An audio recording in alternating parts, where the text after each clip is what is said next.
noite, queridos. Estamos aqui para mais uma meditação dos nossos 40 dias de oração.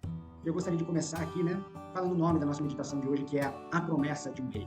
Lá em 2 Samuel 7:26, nós vamos escutar o seguinte texto, vamos ler o seguinte texto. Para que teu nome seja engrandecido, para que sempre os homens digam, o Senhor dos exércitos é o Deus de Israel, e a descendência de teu servo Davi se manterá firme diante de ti. 2 Samuel 7:26. Irmãos, durante esse tempo, ali no começo do reinado em Israel, nós vemos que, na verdade, é o povo deixando de querer ser governado pelos juízes, ou mais propriamente dito, desejam deixar de ser governados por Deus e querem ser governados agora por um homem, por um rei, começando ali a linhagem real com Saul, para que então, muito tempo depois, viesse essa promessa aí para o rei Davi.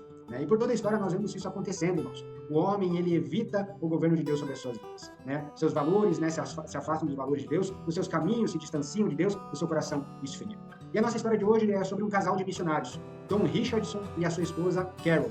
E eles foram ali efeitos desse distanciamento lá em 1962. Esse casal deixa o Canadá para trabalhar entre os índios Saui, lá na Nova Guiné Ocidental. E durante o tempo deles com esses índios, era muito claro o afastamento que esse povo, o povo Saui, tinha de Deus.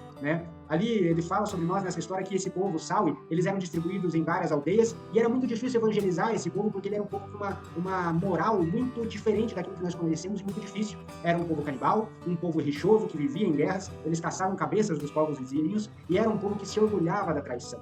Então, quando Don e Carol chegam ao meio desse povo e tentam evangelizar, eles encontram vários desafios, porque para esse povo Jesus era visto como fraco porque foi traído por Judas. E Judas era o forte, era o herói do evangelho para eles. Então, como falar do amor de Deus para um povo que via Jesus como fraco, que via ali a honra em trair, a honra em passar por cima dos seus semelhantes? Mas ainda assim, Don e Carol, eles insistem e continuam ali evangelizando, até que um dia tudo isso muda. Na sua insistência, na sua perseverança, na sua fé em Deus, para convencer ali Don e Carol a continuar no meio deles, as vilas, elas resolveram então encerrar as lutas e as disputas entre si. Eles fazem um acordo de paz, firmado através de um ato sacrificial. E esse ato era que cada vila, ela daria um dos seus filhos para ser criado pelos seus antigos inimigos. E essa troca de crianças ficou conhecida como Crianças da Paz. Irmãos, era o caminho de Deus que o Senhor tinha preparado ali para que o povo Saui pudesse conhecer o amor de Deus.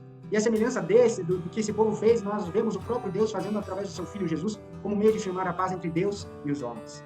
Irmãos, Deus faz então essa aliança com Davi, que foi plenamente cumprida ali em Cristo Jesus, como o homem que pertencia à família real de Israel, como Deus, e era filho do Senhor de toda a terra. Nós vemos ali Jesus como descendente de Davi, tendo ali e vindo como Rei da Paz.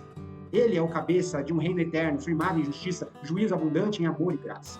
E nós vemos a promessa de Deus a Davi lá atrás se perpetuando em Cristo Jesus. E então, irmãos, aqui para nós finalizarmos a nossa história, quando Don e Carol eles retornam para casa, vários Saui haviam entregado as suas vidas para Jesus. Muitos novos testamentos foram traduzidos ali para a língua nativa e o rei Jesus ele ganhou ali novos súditos. Ele ganhou novas pessoas a serem ali servas desse Deus Altíssimo. Don e Carol eles dedicaram vários anos da sua vida em uma missão. E, irmãos, hoje também o que eu gostaria de falar é que você também tem uma missão. Você também pode dedicar a sua vida, confiando no Senhor Jesus, no Rei da Paz, e confiando que Ele estará com você. Você já parou para pensar, o desafio de hoje para você é que você já parou para pensar que a partir da nossa conversão, nós temos uma missão que começa na nossa casa, na nossa vizinhança? Pense em alguma circunstância aí do seu contexto que pode ser um ponto de partida para iniciar um diálogo espiritual com alguém, das suas relações, da sua convivência, mostrando que Jesus é o Rei da Paz. O que você poderia fazer aqui? O que você poderia fazer para levar pessoas aos pés da cruz? Pense nisso e que Deus abençoe vocês e até a nossa próxima meditação. Tchau, tchau. Deus abençoe.